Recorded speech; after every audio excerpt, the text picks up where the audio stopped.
이제 갈라디아서를 우리가 보겠습니다.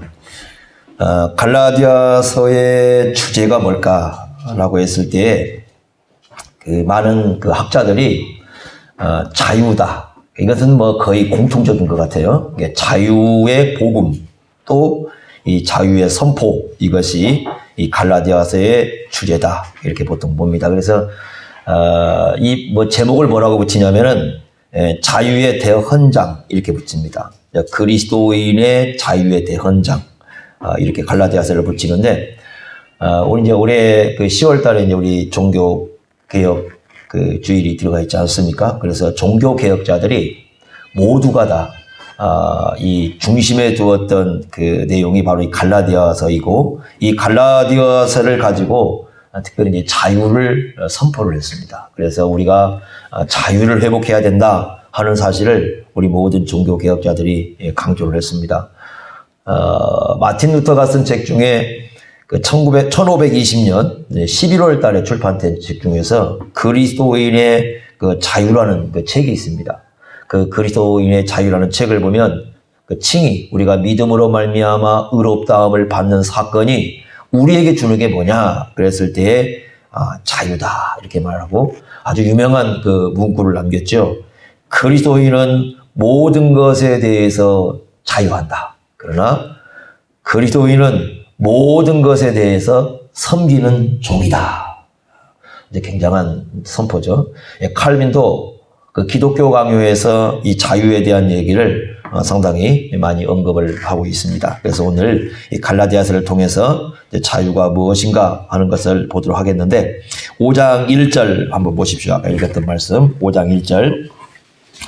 자, 같이 한번 5장 1절 읽어 보겠습니다. 아주 중요한 갈라디아서의 중심 주제인데 함께 읽겠습니다. 그리스도께서 우리를 자유롭게 하려고 자유를 주셨으니 그러므로 굳건하게 서서 다시는 종의 멍에를 매지 말라.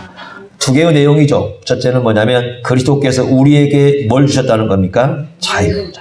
그럼 이전에는 다 우리가 누구라면 노예였다는 거죠. 노예. 그래서 예수님을 해방자, 이렇게 부릅니다. 예수님의 십자가가 우리에게 주는 게 뭐냐? 자유입니다. 자유. 이 자유를 우리에게 줍니다. 그래서 바울은 예수님의 십자가로 말미암아 우리에게 준 것이 자유요. 또 갈라디아서 4장 6절을 보면 예수 믿는 사람들은 다 하나님의 아들인데 우리가 하나님의 자녀라는 건 뭐냐? 자유입니다. 그래서 이 자유라는 것을 중요하게 강조하고 있고요. 둘째 내용은 뭡니까? 그러니 굳건하게 서서, 어디에 굳건하게 서 있으라는 거죠? 자유에 굳건하게 서서 다시는 뭐 하지 말라? 종의 멍에를 매지 말라. 이전에 노예였던 상태로 다시 돌아가지 말아라, 이렇게 얘기를 하죠. 그러면 여기서 말씀하고 있는 자유가 뭘까라는 것인데요. 2절부터 4절까지 해서 우리에게 가르쳐 줍니다. 이 말씀 굉장히 중요한 말씀이죠. 그런데 굉장히 중요한 말씀인데 우리 한국교회에서 가장 무시하는 말씀 중에 하나가 또 이 부분입니다. 어떤 내용인가를 보겠는데 한번 5장 2절 보겠습니다. 보라, 나 바울은 너희에게 말하노니 너희가 만일 할례를 받으면, 이제 구약에서 할례를 행하라고 했었는데 그러한 구약의 할례를 받으면 그리스도께서 너희에게, 이 말은 뭐냐면 그리스도께서 십자가로 말미암아 죽으신 죽음이 너희에게 아무 뭐가 없을 것이다? 유익이 없다. 3절, 내가 할례를 받는 각 사람에게 다시 증언하노니 그는 율법 전체를 행할 의무를 가진 자라. 자, 4절 보십시오. 이게 이제 앞에서 갈라디아에서 전개했던 내용인데, 율법 안에서, 율법을 지킴으로, 그 말이죠. 율법을 지킴으로 의롭다함을 얻으려 하는 자는, 너희는 그리스도에게서 어떻게 되고 끊어지고 은혜에서 떨어진 자다. 야, 이 말씀을 갖다가 우리 한국교회가 무시를 해요. 다시 한번 같이 읽어볼까요? 4절. 굉장히 중요한 말씀 같이 읽습니다. 시작. 율법 안에서 의롭다함을 얻으려 하는 너희는 그리스도에게서 끊어지고 은혜에서 떨어진 자다. 그러면 두려워해야 되잖아요. 굉장히 두려워해야 할 말씀. 왜? 이거 예수님에게서 끊어지는 거고 은혜에서 떨어지는 거라고 하면 이건 죽음 아니에요? 그럼 굉장히 중요한 말씀인데 한국교회에서는 굉장히 무시하는 말씀 중에 하나죠. 이 말이 무슨 말이냐면 지금 여기서 4절에서 문제 삼는 거 뭐냐면 율법 안에서 의롭다함을 얻으려 하는 건 율법주의죠. 이 율법주의적인 삶은 예수님에게서 떨어지는 거지, 끊어지는 거예요. 은혜에서는 떨어지는 겁니다.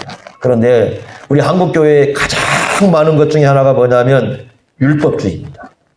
두 가지 율법주의가 있어요. 하나는 뭐냐면 첫째는 예수님이 없이도 율법을 지켜서 구원을 얻을 수 있다는 생각.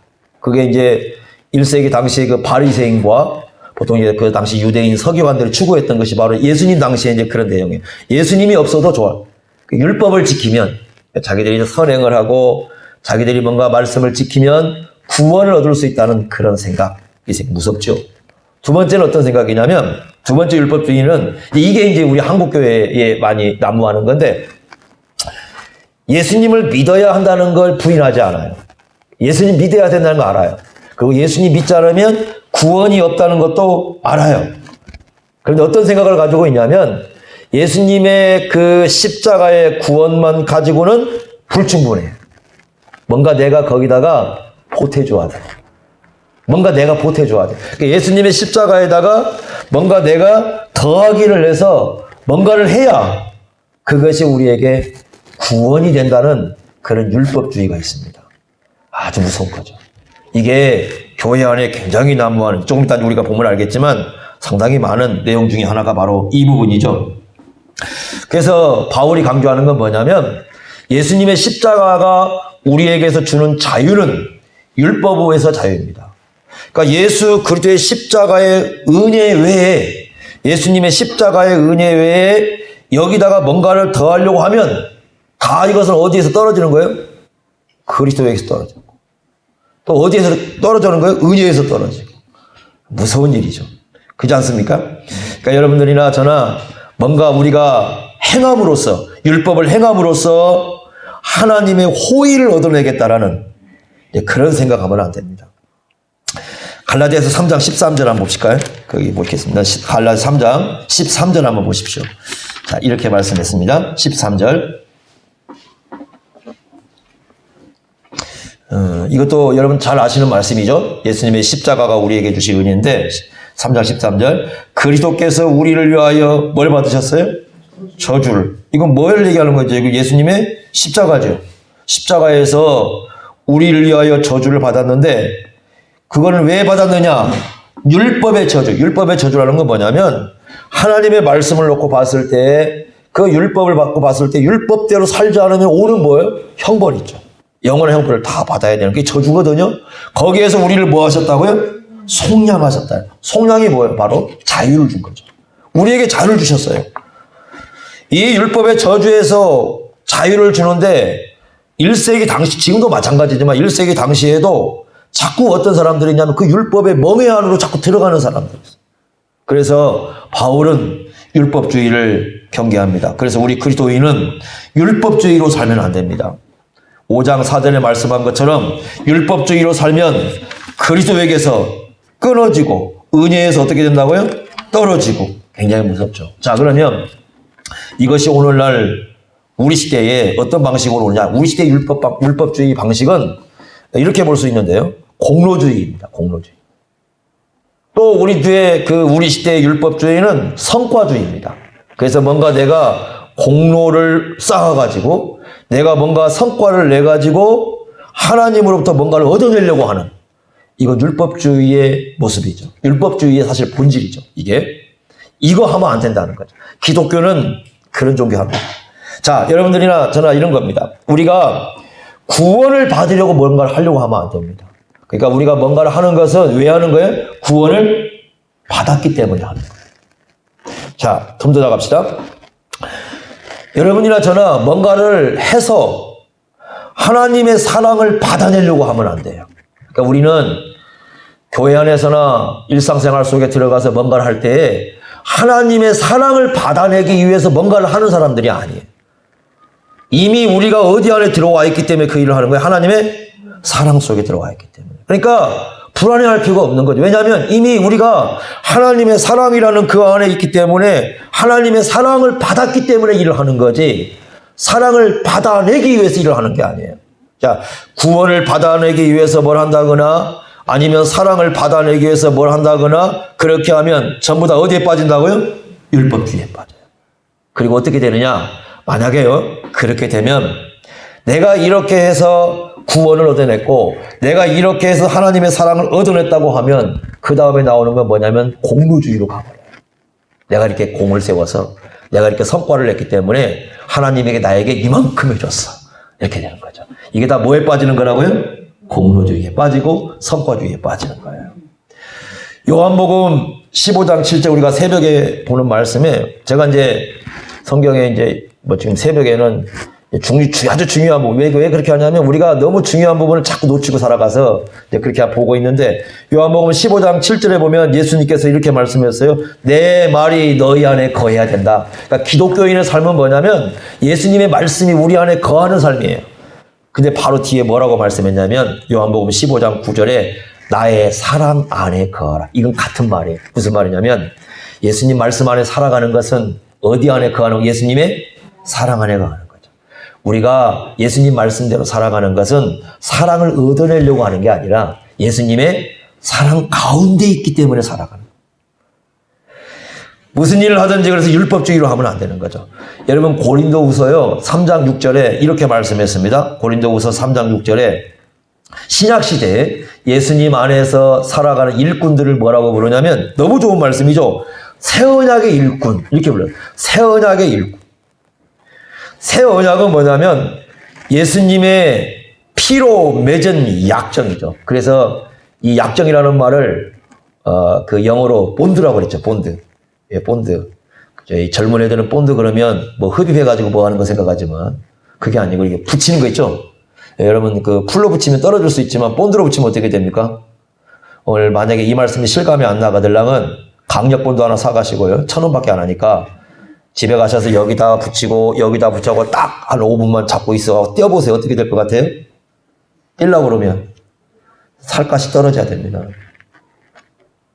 근데 이건 떨어지기라도 할 수 있죠. 안 되면 병원 가서 자르기라도 해야죠. 하나님의 사랑은 이 영원한 본드가 돼가지고 병원 가서 아무리 칼로 잘라도 안 잘라진다니까. 그러니까 새 언약은 뭐냐면 예수님의 피로 맺어놔 버렸어요. 그 본드처럼 딱 붙여놔 버렸어요. 이게 그 하나님의 새 언약이에요. 예수 그리스도로 그렇게 묶어놔 버렸다니까요. 그래서 내가 진짜 예수 믿는다고 하면 죽으나 사나 예수를 떠날 수가 없어요. 살아도 주, 죽어도 주예요. 새 언약은 오직 은혜입니다. 그래서 이 새 언약이 우리에게 오면 어떻게 되냐면 우리 안에 있는 이 돌 같은 마음, 내 안에 있는 이 돌덩어리 같은 마음이 변화가 되어서 사실 여러분 돌이 우리 예수결서 보면 돌이 살코기로 변한다고 그랬잖아요. 그랬죠? 돌이 살코기로 변하는 역사가 있을 수 있을까요? 여러분들이 산에 가서 돌 하나 떠다가 집에다 갖다 놓고 한 40일 금식 기도하면 돼지고기로 변할까요? 그럴 일 없겠죠? 불가능한 겁니다. 사람의 마음은 예수 믿기 전에 사람의 마음은 모두가 돌덩어리예요. 이거 하나님 말씀 안 들어가요. 이거 아무리 찔러도 안 들어가는 돌덩이 같은 마음인데 이걸 뭘로 바꿔놨다고요? 부드러운 마음으로 바꿔놨어요. 이게 새 언약이거든요. 그런데 돌덩이 같은 마음을 부드럽게 바꿔놓은 것이 어떻게 가능하냐? 예수님의 십자가로. 우리의 십자가의 사랑으로 바꿔놨어요. 그래서 어떻게 되느냐? 이 돌 같은 마음에서는 아무것도 나올 수가 없는데 우리의 마음을 부드러운 마음으로 바꿔놨기 때문에 이 부드러운 마음에서 나오는 게 뭐냐면 자발적 헌신이에요. 그래서요, 신약시대는 강요가 없습니다. 신약시대에 강요라는 말을 쓴 것 중에 하나는 뭐냐면 강권이라는 말이 나오는데 그 강권이라는 말 속에 뭐라고 되냐면 그리스도의 사랑이 강권한 거예요. 그 말은 무슨 말이냐면 우리의 모든 삶은 예수 그리스도의 사랑에 의해서 행하는 거죠. 그렇게 행하는 사람을 뭐라고 부른다고요? 새 언약의 일꾼이라고 부르는 거죠. 그래서 여러분이나 저나 이 공로를 얻으려고 해서는 안 됩니다. 이게 굉장히 중요한 거죠. 우리가 뭔가를 해서 공로를 얻으려고 하는 이런 얘기 하면 안 됩니다. 공로 목사, 제가 옛날에 그 헌법책을 볼 때 제일 싫어하는 것 중에 하나가 그거였어요. 공로 목사, 공로 장로, 공로 집사. 여러분 그거 없어요. 공로는 사람의 기념비죠. 안 그렇습니까? 공로 목사 그러면 공로는 사람의 기념비잖아요. 그런데 사람의 기념비는 우리가 지난번에 그 수요일 날 봤었나요? 사울의 길이죠. 사울은 자기가 아말렉과 전쟁 후에 승리하고 나서 사무엘상 15장 12절에 뭘 세웠어요? 자기를 위한 기념비를 세웠어요. 그자마자 하나님께서 오셔서 하신 말씀이 뭐예요? 기념비를 세우니까 네가 나를 버렸으므로 나도 너를 어떻게 하겠다? 버려버리겠다. 자기를 위한 기념비를 세우면 하나님께서 버리십니다. 요즘에 어떤 노예를 보니까 노예 안에다가 무슨 공로 목사 만들어 놓고 기념 사업을 한다고 하고 그걸 문자로 보내가지고 그 기념 사업을 하니까 참석을 하라고 하고 제가 그랬습니다. 그 하시는 교회들이 무슨 전라북도를 개혁한다고 그러는데 그게 무슨 개혁입니까? 개혁은 개자도 꺼내지 말아야 돼요. 공로자 붙이면. 그게 무슨 개혁입니까? 하나님의 주권적인 은혜를 강조하는 우리 개혁교회에 어떻게 공로라는 그 이름을 붙여서 목사를 만들어낼 수가 있습니까? 그것과 함께 동참하는 사람들은 도대체 뭔 생각을 하고 그렇게 할까요? 왜 그 많은 사람들이 그걸 보면서 아니라고 왜 용기를 갖고 말을 하지 못할까요? 그걸 붙여놓고 우리나라의 유명한 개혁주의를 가르치는 목사들을 불러서 뭘 해요? 안 갑니다, 저는. 왜냐? 아무리 유명한 목사가 와도 저는 가끔 그 생각, 그분들은 왜 오는지 모르겠어요, 거기. 공로 목사 기념사업회인데 왜 오는지 모르겠어요. 개혁주의라면 그걸 가르치면 올 이유가 없죠. 1,000,000금을 준다고 해도 하나님께서 기뻐하지 않는 은혜에서 떨어지는 작업을 예수님에게서 끊어지는 데를 뭐 하려고 합니까? 그런 일들을 지금도 이 한국교회에서 하고 있습니다. 하나님 백성은 하나님께서 행하신 일을 기념하는 사람들이죠. 여러분들이 요단강, 요단강을 이스라엘 백성이 딱 건너가잖아요. 요단강이 건너갈 때, 홍해를 건너갈 때는 이렇게 건너갑니다. 홍해를 건너갈 때는 하나님께서 홍해를 갈라놓고 건너가래요. 여러분 쉽게 건너가겠죠, 그러면? 안 그러겠습니까? 혹시나 또 건너가다가 의심해가지고 중간에 갖다 놓고 홍해 다시 풀어가지고 우리 다 죽일까? 뭐 그런 의심하면 못 가겠지만, 하나님의 역사라면 믿고 가겠지만, 그죠? 요단강을 건너갈 때는 그렇게 하지 않고 어떻게 하냐면, 그 앞에 언약궤를 딱 두고요. 언약궤를 맨 제사장이 발을, 물이 이렇게 흘러가고 있는데, 거기다가 발을 딱 대는 순간 갈라지는 거예요. 이게 좀 달라요. 왜냐면, 그 출애굽기 할 때는 신앙이 미숙할 때잖아요. 미숙할 때는 하나님께서 그냥 다 이렇게 해주시는데, 신앙이 좀 더 성숙해야 될 때는 한 발 안 뛰면 절대로 하나님이 은혜 안 주셔요. 뛰도록 하는 거예요. 한 발 뛰니까 어떻게 돼요? 요단강이 쫙 갈라지는 거죠. 그래서 중간에 딱 가서 한가운데, 가장 한가운데 가가지고 12지파니까 그 12지파에 맞게 돌 12개를 골라오지 않습니까? 그리고는 그걸 다시 가지고 나와가지고 길갈이라는 곳에 12돌을 딱 세우죠. 이거 누구 기념하는 거예요? 하나님 기념하는 거죠. 사람의 공로가 아니고 하나님을 기념하는 거예요. 그러니까 그것을 우리가 정확히 알아야죠. 여러분들이 그런 공로주의에, 나의 기념비에, 나의 어떤 그 공덕비, 그런 거, 이것은 하나님 앞에는 있을 수가 없는 겁니다. 전적인 하나님의 은혜를 주장하는, 전적인 하나님의 은혜를 믿고 살아가는 우리에게는 있을 수 없는 일입니다. 직분을 사고 파는 것, 우리 한국교회에 난무하고 있죠. 여러분들이요, 그 역할도 해주셔야 돼요. 저도 목사들 만나면 계속 얘기합니다. 일부러 얘기합니다. 일부러 욕을 해요. 한 번씩 강하게 좀 합니다. 뭐, 아직 막, 저 쌍욕을 한다는 건 아니고, 좀 더 강력하게 얘기하는 이유가 왜 그러냐면, 막기 위해서. 하나라도 그렇게 하지 말라고. 여러분들도 혹시나 다른 교회들 만나면 얘기하셔야 돼요. 그런 거. 직분을 가지고 사고 팔잖아요. 얼마씩 내가지고, 장로님 되시면 얼마를 내고, 권사님이 되시면 얼마를 내고, 집사가 되면 얼마를 내고, 그 다음에, 이런 거 하는 거. 이게 전부 다 뭐예요, 이게? 전부 다 이게 뭐 하는 겁니까? 공로화 시키는 거죠. 그 사람이 가진 것을 가지고, 그 사람이 가진 돈을 가지고 직분을 사고 파는 거 아닙니까? 공로화 시키는 거예요, 이것도. 여러분 이거 굉장히 심각한 문제거든요. 한국 교회를 지금 완전히 망치는 것들 중에 하나가 바로 이것인데, 윌리엄 퍼킨스라는 분이 뭐라고 얘기하냐면, 윌리엄 퍼킨스가 이렇게 써놨습니다. 그것은 영혼의 저주다. 영혼의 저주입니다.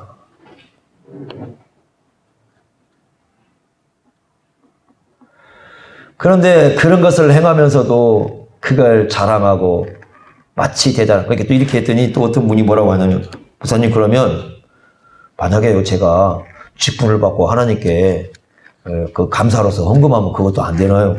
아니요, 그거 왜 알아서 하는 건데 누가 뭐라고 합니까 그것을. 그런 얘기하는 게 아니고 그 직분을 가지고 거래하는 걸 얘기하는 겁니다. 그런 거 하면 안 되는 거죠. 가장 깨끗하게 이루어져야 할 자리가 직분 자리예요. 처음부터 그래야 됩니다. 가장 깨끗하게 이루어져. 그것 가지고 거래하기 시작하면 이미 그것 자체가 하나의 공로성을 갖게 됩니다. 심각한 문제지요. 자, 그래서 어떻게 해야 되느냐? 여러분 이렇게 하셔야 됩니다. 처음부터 어떤 일을 할 때는 그 모든 기본은 하나님의 뭘로 시작한다고요? 은혜로, 사랑으로 시작을 하는 겁니다. 그러죠? 우리가 하나님의 사랑에서 출발해야 됩니다. 자, 그리고 이제 일을 마쳤습니다. 어떤 일을 우리가 마쳤어요. 그러면 어떻게 돼야 되냐? 모든 그 일을 마치는 순간 내 안에서는 제로가 돼버려야 돼요. 0이 돼야 돼요. 마치 뭐와 같은 거냐면 그 설탕 있잖아요. 설탕이 물속에 딱 들어가면 녹아지면 어떻게 됩니까 이거? 아무것도 없고 거기에 뭐가 남아요? 물만 남지.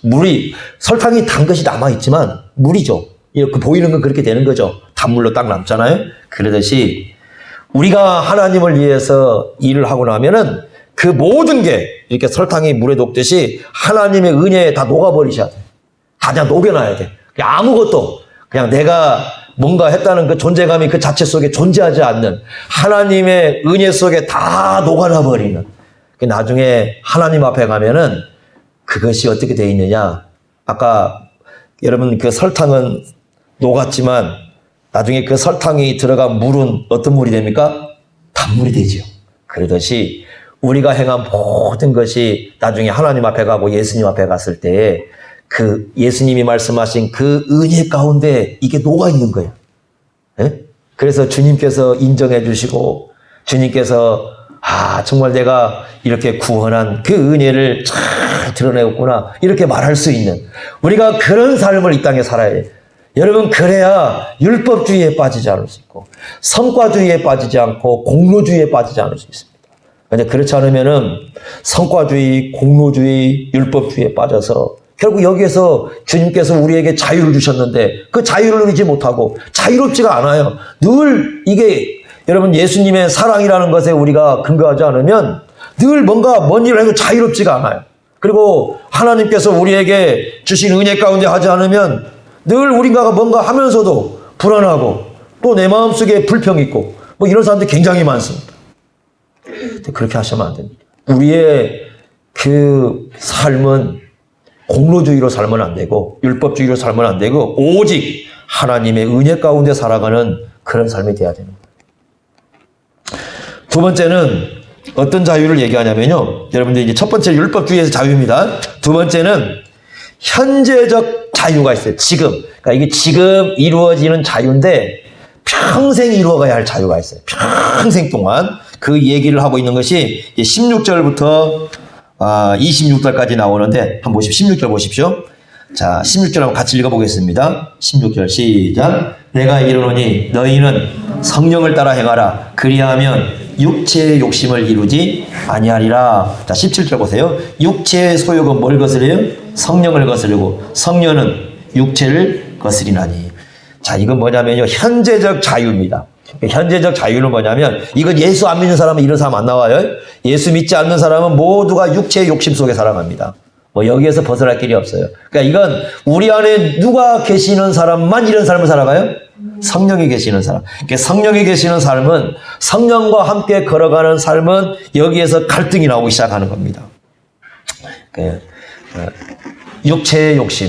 여러분 육체라는 게 뭐죠 여기서? 우리 몸을 얘기하는 게 아니죠. 여기서 얘기하는 그 육체라는 건 영어를 보면 뭐라고 되어 있냐면 죄악의 본성. 우리가 태어날 때부터 가지고 나온 본성이 있는데 이 본성은 원래부터 어디에 물들어 있어? 전부 다 타락해서 죄악에 물들어 있어요. 그래서 사람이 본성대로 살면 뭐가 나온다고요?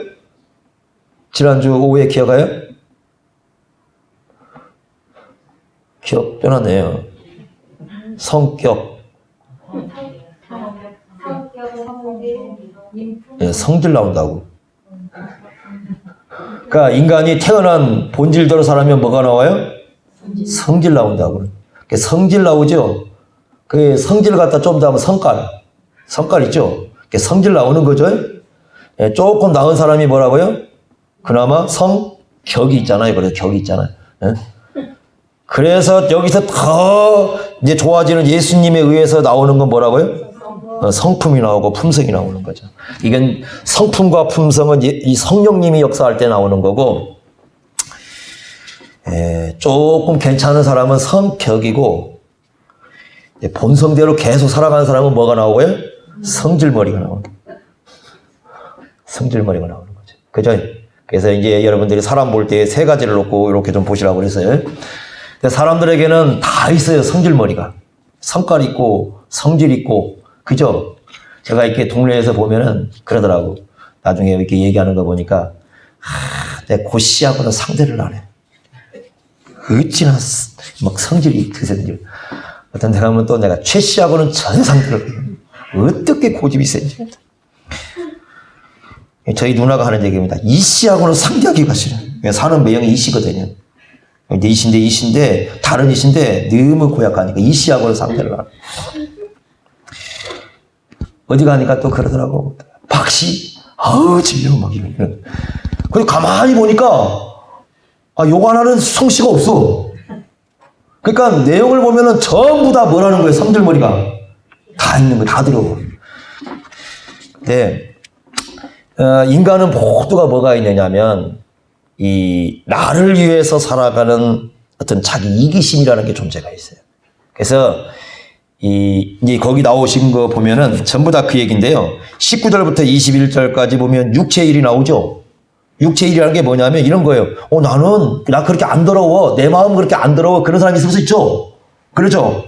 여기서 16절에 육체라는 건 몸을 얘기하는 게 아니고 그 마음에 있는 타락한 본성이에요. 나는 안 더러워. 그러는데, 야, 이거 보면 더러워. 이거 보면 알아. 이거 보면 알아고 나오는 거죠. 거기 19절부터 나오죠. 음행. 그 다음에 더러운 것, 호색, 우상숭배, 주술, 원수 맺는 것. 야, 사람들 원수 맺는 거 너무 좋아하더라고. 분쟁, 시기심, 분내는 거, 당짓는 거, 분열, 이단, 안 걸리는 거 있나요? 이게 다 인간의 어디서 나오는 거예요? 타락한 본성에서 나오는 거예요.